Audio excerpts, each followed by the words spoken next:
All right, as we told you a moment ago, fuel prices are a big question.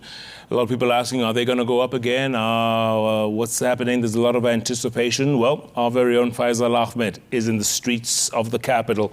We go to him now to find out what's the latest, what's happening. Faisal, if you can hear me, good evening.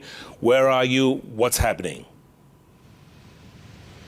Thank you very much, Jeff. We have been walking through the streets of Nairobi, especially this evening, just trying to see what the attitude towards the expected or anticipated fuel price review by the Energy and Petroleum Authority is going to be. But as you can see behind me, motorists are already starting to troop into various petrol stations to try and fill up their tanks before the prices are actually released by EPRA. Usually on normal months, we actually do get the press statement from the Energy and Petroleum Regulatory Authority by latest 6 p.m. But however, today up until now, we are yet to receive that statement from them, an indication that there could be a big change in fuel prices in the country, and that's why you see a lot of motorists here filling up their tanks ahead of that announcement by EPRA. They do have up until midnight constitutionally before they can announce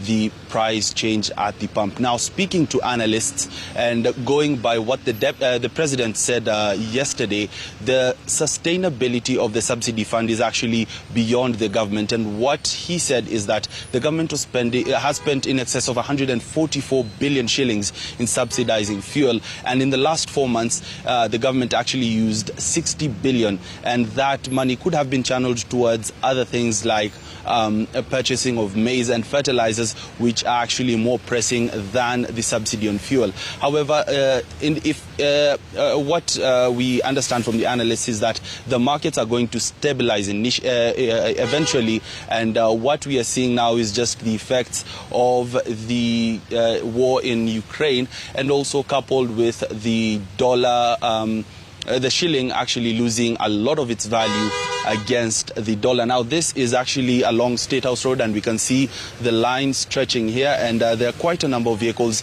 in the petrol stations here. Now, just to take you back a bit and try and explain the history behind why the subsidy was there, fuel prices were actually increasing rapidly. At some point it went up by up to 20%. That was between April and May. However, the government thought that it was prudent for it to step in and try and shield Kenyans from the expensive commodity. However, the government so far is saying that they've spent 166 billion shillings and they can no longer fund the subsidy. Just to give you an example of how much the government subsidizes on every litre of fuel, they pay about 29 shillings, that is for a litre of diesel, and around 40 shillings for a litre of super petrol. And what is paid as subsidy in the taxes that are in the 9 taxes that are levied on petroleum products, that is the Fuel Stabilization Fund, is 5 shillings and 64 cents. So that is how much we pay for a litre of, or rather the money that goes towards the subsidy for a litre of either super petrol or diesel, and the government covers the rest. So in all indications actually pointing towards a hike in fuel prices, and what we anticipate adding up that figure, which now stands at 159 shillings for a litre of super petrol, and the subsidy that is actually being offered towards it, which is more or less around 35 shillings. So we anticipate fuel prices will increase by up to between either 189 shillings, between 175 shillings and 189 shillings. Jeff. You know what, Faisal, that's going to be crazy. I mean, you know, the price is going back by that much. But do you expect them to stabilize at some point? I mean, from 150 to 170, 80, I mean, that's a huge jump, huh?